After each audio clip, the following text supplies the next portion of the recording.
الحمد لله وكفى وسلام على عباده الذين اصطفى اما بعد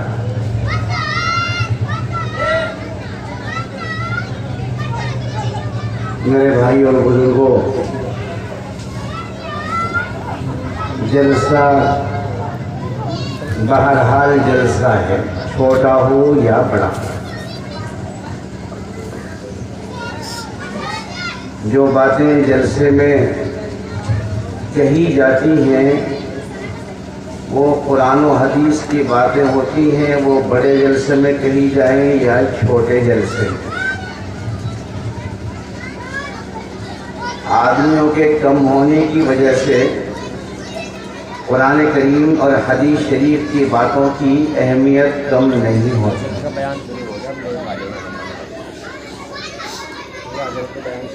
تو آپ حضرات کا یہ مدرسہ ہے اور مدرسے کا یہ جلسہ ہے، تو جلسہ بھی آپ کا ہی ہوگا۔ میری ایک رائے ہے، مشورہ ہے، مشورہ ماننا کوئی ضروری نہیں ہے، اور مشورہ یہ ہے کہ آپ حضرات جو پیچھے بیٹھے ہوئے ہیں تو آگے کے یہ جو لگایا ہے یہاں، اچھا اس کے لیے لگایا ہے، اس مائک کے لیے؟ اچھا بھائی، بہت اچھا۔ تو اگر آپ تھوڑی سی زحمت کر لیں، یہ مشورہ ہے، حکم نہیں ہے کہ بھئی اس کو آپ مانیں ہی لازمی، صرف مشورہ ہے۔ اگر آپ آگے تشریف لے آئیں، مل کے بیٹھ جائیں تو ہمارے لیے تو اتنا ہی کافی۔ دین کی بات سنانے کے لیے مجمع کی کوئی اہمیت نہیں ہے، دین کی بات بہرحال دین کی بات ہے۔ میرے بھائی اور بزرگوں، آپ کا یہ مدرسہ ہے اور اس کی عمارت بھی آپ کے سامنے ہے، اور صرف عمارت ہی نہیں ہے بلکہ اس مدرسے میں جو پڑھنے والے بچے ہیں ان کی بھی حقیقت ہے، یہ کوئی ہوائی چیز نہیں ہے کہ ایسے ہی جھوٹ موٹ کہہ دیا گیا ہو کہ بھائی مدرسہ ہے، نہیں، دونوں چیزیں ہیں۔ عمارت بھی ہے اور اس عمارت میں تعلیم حاصل کرنے والے بچے بھی ہیں، وہ بچے بھی کہیں اور سے نہیں بلکہ آپ ہی کے بچے، اور اس مدرسے میں جو تعلیم ہو رہی ہے اس کے نتائج بھی آپ کے سامنے ہیں۔ آپ اپنے بچوں کو یہاں بھیجتے ہیں، بچے یہاں پڑھتے ہیں، آپ کو خود اپنے بچوں کو دیکھتے رہنا چاہیے کہ انہوں نے کیا پڑھا ہے، کسی اور سے پوچھنے کی ضرورت نہیں ہے۔ اتنا تو سبھی مسلمان جانتے ہیں کہ فائدے میں کتنے ورقے ہوتے ہیں، آج کتنا سبق ہوا، ایک ہفتے میں کتنا سبق ہوا، ایک مہینے میں کتنا سبق ہوا، اتنی بات تو گھر میں کوئی نہ کوئی آدمی جانتا ہی ہے۔ اگر مرد پڑھا ہوا نہیں ہے تو عورتیں پڑھی ہوئی ہوتی ہیں، وہ جیسی بھی پڑھی ہوئی ہو لیکن بہرحال پڑھی ہوئی ہوتی ہیں۔ تو بچے کا قاعدہ کب ختم ہوا، اس کا پارہ کب لگا، پھر کب ختم ہوا، تو یہ ساری چیزیں تو آپ کے سامنے ہیں، تو نتیجہ آپ کے سامنے ہے۔ اس مدرسے کو ہونے کا فائدہ وہ آپ کے سامنے ہے۔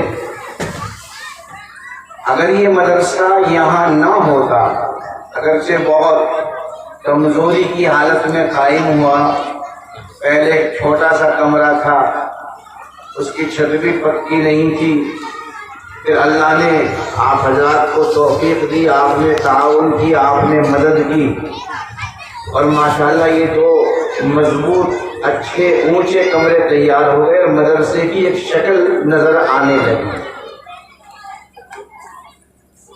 اور یہ تو اس دنیا کا نظام ہے، بچہ جب دنیا میں آتا ہے تو وہ 5-6 فٹ لمبا نہیں ہوتا ہے، اس کا وزن 50-60 کلو نہیں ہوتا ہے، مشکل سے 1.25 فٹ کا بچہ ہوتا ہے، 1.5 کلو 2 کلو بچے میں وزن ہوتا ہے۔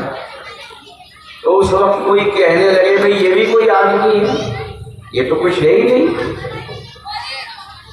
تو جو ایسا کہہ رہا ہے وہ غلط کہہ رہا ہے، غلط سوچ رہا ہے۔ اسے معلوم ہونا چاہیے کہ جتنی جتنی بچے کی عمر بڑھے گی، اس کو خوراک ملے گی، یہ تندرست رہے گا، تو یہ بڑھتا جائے گا بڑھتا جائے گا۔ تو وہی بچہ جو پیدا ہوتے ہی بالکل چھوٹا سا تھا، 1.5 بالش کا، اب وہ آہستہ آہستہ بڑھ رہا ہے، اس کا وزن بھی بڑھ رہا ہے، اس کا قد بھی بڑھ رہا ہے۔ پہلے وہ بولنا نہیں جانتا تھا، اس نے بولنا شروع کر دیا۔ پہلے وہ کھیلنا نہیں جانتا تھا، اس نے کھیلنا شروع کر دیا۔ پہلے وہ پڑھنا نہیں جانتا تھا، اس نے پڑھنا شروع کر دیا۔ پھر ایک وقت آتا ہے کہ وہ مضبوط تگڑا پہلوان ہو جاتا ہے۔ تو میرے بھائی، اس دنیا کا نظام ہے، اللہ تعالیٰ نے اس آسمان زمین کو بھی قدرت ہونے کے باوجود بیک وقت نہیں بنایا۔ اللہ اگر چاہتے تو اس پورے آسمان کو، آسمانوں میں ستاروں کو، چاند سورج کو، اور زمین میں پہاڑوں کو، درختوں کو، دریاؤں کو چاہتے تو ایک پل میں، اس سے بھی کم وقت میں پیدا کر سکتے تھے، مگر اللہ نے ایسا نہیں کیا، بلکہ اللہ نے قرآن کریم میں جگہ جگہ یہ فرمایا کہ ہم نے آسمان زمین پہاڑوں کو 6 دن میں بنایا۔ وَلَقَدْ خَلَقْنَا السَّمَاوَاتِ وَالْأَرْضَ وَمَا بَيْنَهُمَا فِي 6 أَيَّامٍ، 6 دن میں بنایا ہم نے۔ تو اس دنیا میں تو نظام ایسے ہی چلتا ہے کہ چیزیں آہستہ آہستہ وجود میں آتی ہیں، پھر وہ بڑھتی چلی جاتی ہیں، بڑھتی چلی جاتی ہیں۔ ایک وقت آتا ہے کہ وہ بہت مضبوط اور بڑی ہو جاتی ہیں۔ درختوں کو آپ نے دیکھا، پیڑ پودوں کو آپ نے دیکھا، ایک چھوٹی سی کوپل زمین سے نکلتی ہے، اور ایسی نکلتی ہے کہ اگر ایک بچہ بھی اس پر انگوٹھا زور سے رگڑ دے، ایک بچہ بھی اگر زور سے رگڑ دے اس کوپل کو، تو وہ ختم ہو جائے گا درخت، نہیں کہ وہیں سوکھ جائے گا۔ لیکن پھر وہی درخت 5 سال میں، 8 سال میں، 10 سال میں لمبا تڑنگا ہو جاتا ہے، پھیل پھول جاتا ہے، پھول آنے شروع ہوتے ہیں، پھل آنے شروع ہوتے ہیں۔ تو میرے بھائی اور بزرگوں، یہ آپ کا مدرسہ بھی یہ سمجھو ابھی اس کا بچپن ہے، اور ظاہر ہے کہ بچپن میں ہر چیز چھوٹی ہوتی ہے، کمزور ہوتی ہے۔ جب جوانی آئے گی تو ساری چیزیں آئیں گی، اس لیے ابھی یوں سوچ کر مایوس ہونا کہ بھئی یہ تو چھوٹا سا مدرسہ ہے، یہاں تو ابھی 1 ہی کمرہ ہے، یہاں تو ابھی 2 ہی کمرے ہیں۔ ہمیں 1 کمرہ 2 کمرہ نہیں دیکھنا ہے، بلکہ ہمیں تو یہ دیکھنا ہے کہ مدرسہ کس لیے قائم کیا گیا، کس لیے اس کو بنایا گیا۔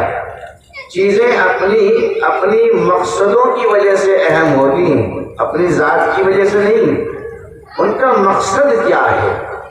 تو مدرسہ لمبا چوڑا بنا دیا جائے، نہ کوئی پڑھنے والا ہو نہ کوئی پڑھانے والا ہو۔ اللہ تعالیٰ تو اپنی قدرت دکھاتے رہتے ہیں۔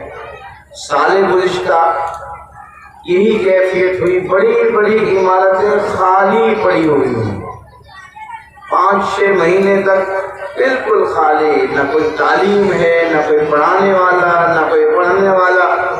تو اللہ کو دکھاتے رہتے ہیں اپنی قدرت کو۔ تو میرے بھائی اور بزرگوں، مدرسے ہوتے ہیں تعلیم و تعلم سے۔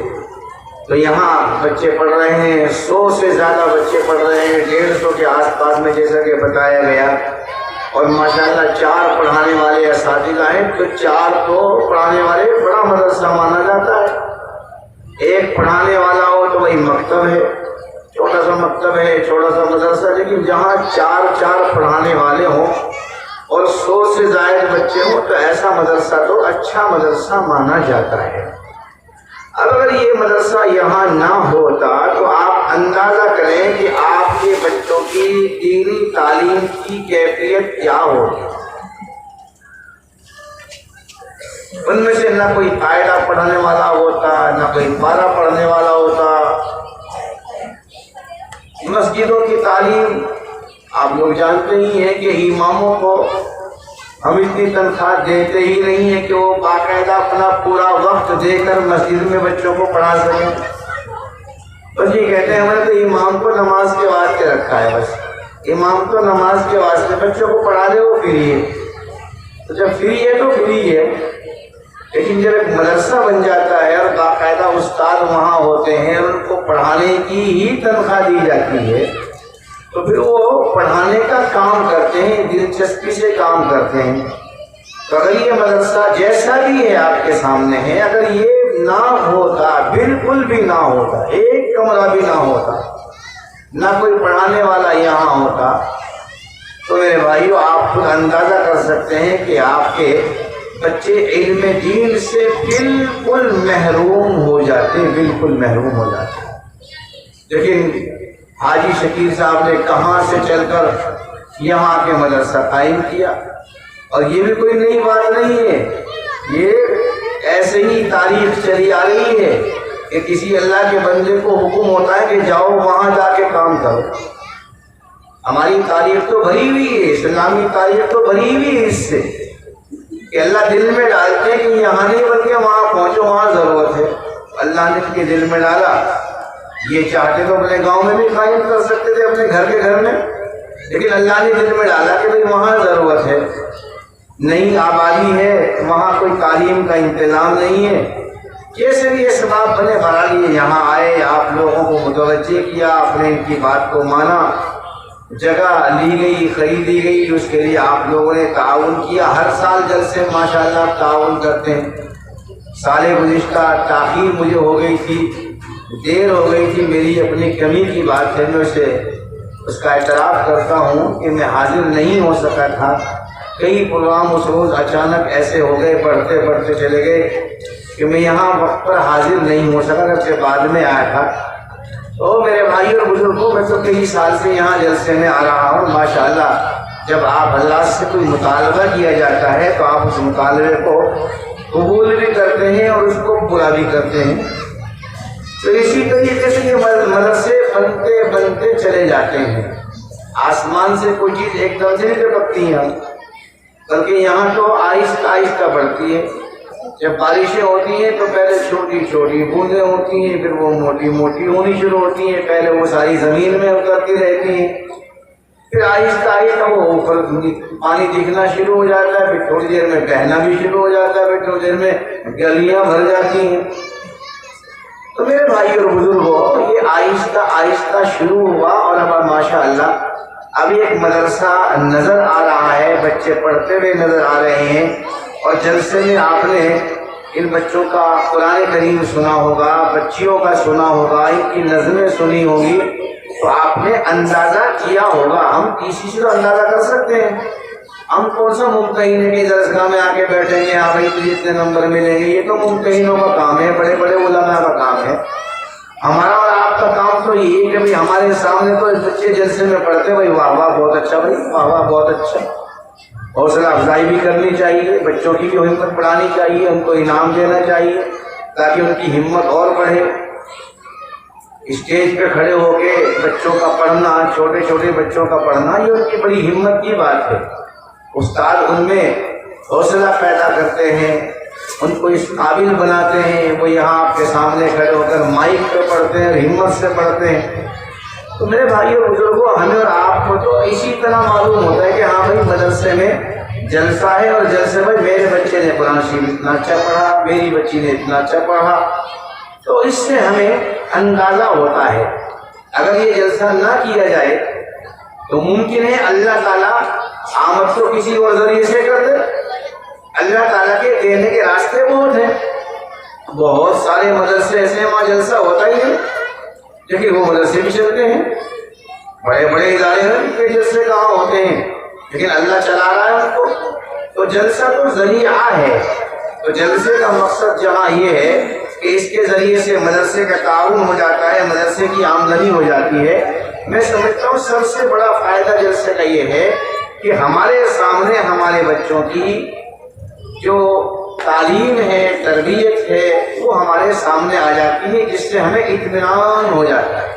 اطمینان بڑی چیز ہے، اطمینان بڑی چیز ہے، دل کا اطمینان بڑی چیز ہے۔ جب آدمی دل سے مطمئن ہوتا ہے تو پھر وہ مدرسے کے تمام تقاضوں کو سہولت سے پورا کر دیتا ہے، اور جب دل مطمئن نہ ہو تو زبردستی کھینچ تان کے 100 دے دیے، کھینچ تان کے 200 دے دیے، کسی کے کہنے سے 500 بھی دے دیے، تو وہ زبردستی دیتا ہے، اس میں مزہ نہیں آتا، مزہ نہیں آتا۔ مزہ تو اس میں ہی ہے کہ ہم اور آپ مدرسے کی کارگزاری سے مطمئن ہوں، تعلیم سے مطمئن ہوں، اور پھر خوشی خوشی چاہے تھوڑا ہی دیں لیکن دیں خوشی سے، جتنا بھی دیں ہم خوشی سے دیں۔ تو میرے بھائی اور بزرگوں، یہ جلسہ آپ کا ہو رہا ہے، اور جلسہ ماشاءاللہ ہمارے حاجی صاحب بہت بڑا کرتے ہیں، حوصلے ان کے بہت بلند ہیں، بڑا جلسہ کرتے ہیں، لمبا جلسہ چلاتے ہیں ماشاءاللہ۔ اب دیکھو حضرت مولانا اظہر صاحب مدنی کتنی بڑی شخصیت، کتنے بڑے عالم کے صاحبزادے، اور ہماری ناقدری یہ ہے کہ اس وقت میں یہاں چند لوگ، ایسا نہیں ہونا چاہیے۔